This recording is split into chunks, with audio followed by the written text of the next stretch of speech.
Hello guys, and welcome to another video from Vintage Radar. Today we are going to talk about the difference between mechanical and automatic watches. So make sure to stick until the end of the video so that you know the difference.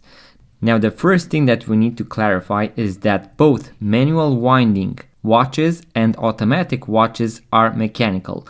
So you should tell the difference between automatic watches and manual winding watches. As I mentioned, both are mechanical. As you can see, they are powered by mechanical movements, and you can see that the one on the left, which is an automatic, has an extra piece that is moving as I move the watch. This is called a rotor. So this extra metallic part right here, which is called the rotor, is actually doing the winding for you. So as you wear the watch on your wrist and move it, it is going to wind it automatically. Here you can see that we have a regular manual winding mechanical watch, so a rotary watch, and as you can see, if I rotate it, nothing is going to spin. So we need to manually wind the watch, and you do that by rotating the watch crown to the right, so in a clockwise direction, just like this. You can also hear the watch wind. Now there are going to be watches that do not have a see-through back. Just as you can see, we cannot see the movement, so we need to know whether they are automatic or not.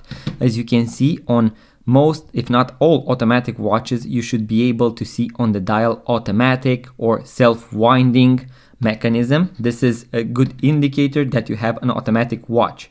Now a very easy way to understand and to know that you have an automatic watch is to take it in your hand and to move it around and see if there is an extra part that is rotating, so you can actually feel the rotor.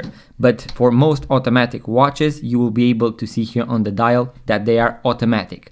Now when it comes to manual winding watches, you won't be able to see that on the dial. So here we have a 1950s Bulova watch, and we do not know whether it is an automatic or not. But here on the dial, we have no indication that this is an automatic watch. So once again, we need to rotate the watch crown to the right, so in a clockwise direction, in order to wind it, just like this. Now the next question is, how many times should you wind a manual winding mechanical watch? And the correct answer is around 15 to 20 times in order to have it fully winded. So you need to rotate it in a clockwise direction 15 to 20 times. Now on vintage mechanical watches, you might start to feel a big resistance. So as you approach the maximum winding of the movement, you are going to feel that it is harder and harder in order to manually wind the watch. And that means that you need to stop in order not to overwind it, because you can actually break some parts within your mechanical watch. So wind it between 15 and 20 times, but if you feel that it has that big resistance even faster, you need to stop. On some vintage mechanical watches that have not been serviced for 10, 20, 30 years, they might go just 2-3 times and then the crown is going to be blocked. That is a good indicator that you need to go to a watchmaker in order to service your watch.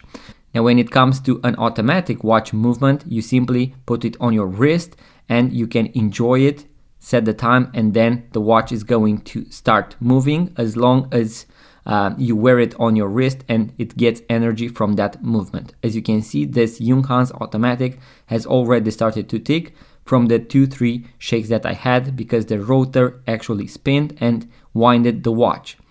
So guys, that was the difference between a manual winding mechanical watch and an automatic mechanical watch. Once again, both of them are mechanical.